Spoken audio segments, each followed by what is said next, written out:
গণহত্যাসহ মানবতাবিরোধী অপরাধের দায়ে সাবেক প্রধানমন্ত্রী শেখ হাসিনার বিষয়ে তদন্ত প্রতিবেদন দাখিলের সময় আরও 2 মাস বাড়িয়েছেন আন্তর্জাতিক অপরাধ ট্রাইব্যুনাল। পৃথক মামলায় ওবায়দুল কাদের সহ সাবেক মন্ত্রী, প্রতিমন্ত্রী, উপদেষ্টা সহ ৪৫ জনের বিষয়েও তদন্ত প্রতিবেদন দাখিলের সময় বৃদ্ধি করা হয়েছে। আজ সকালে বিচারপতি মোহাম্মদ গোলাম মুর্তুজা মজুমদারের নেতৃত্বাধীন 3 সদস্যের ট্রাইব্যুনাল এই আদেশ দিয়েছেন। শ্রীলঙ্কা আবারও রপ্তানিতে শীর্ষে।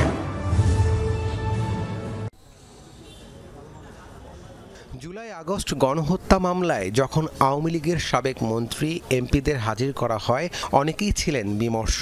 তবে হাস্যোজ্জ্বল ছিলেন রাশেদ খান মেনন ও হাসানুল হক ইনু।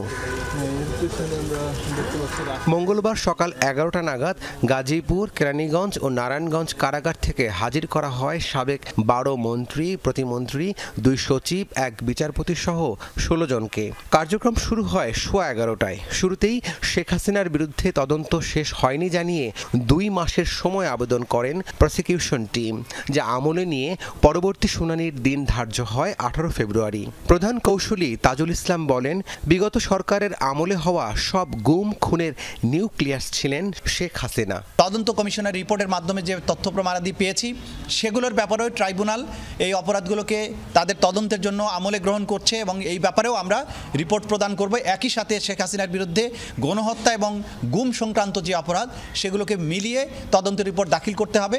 সেই ব্যাপারে আমরা সময় চেয়েছি। আদালত 2 মাস সময় দিয়েছেন।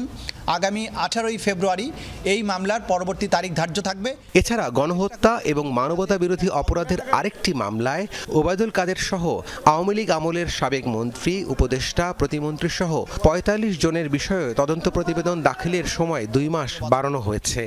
এই বিচার যাতে দ্রুততম সময়ের মধ্যে দেয়া যায়, মানুষকে আমরা একটা প্রশান্তি দিতে পারি যে তাদের স্বজন হারানোর বেদনা, তাদের উপরে সংগঠিত যে নির্যাতন নিপীড়নের বিচার সম্ভাব্য দ্রুততম সময়ের মধ্যে হয়েছে, এই ব্যাপারে সচেষ্ট আছি। কিন্তু এটাও পাশাপাশি মনে রাখতে হবে যে যেহেতু ক্রাইমস এগেনস্ট হিউম্যানিটি এবং এটার বিস্তৃতি সারা বাংলাদেশ জুড়ে, এটার সাথে হাজার হাজার মানুষ জড়িত, এই তদন্ত শেষ হতে একটা যুক্তিসঙ্গত সময় লাগবে।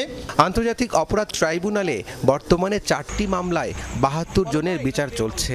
শুনানি শেষে আসামিদের প্রিজন ভ্যানে করে নেওয়া হয় কারাগারে। রাব্বি সিদ্দিকী, যমুনা নিউজ, ঢাকা।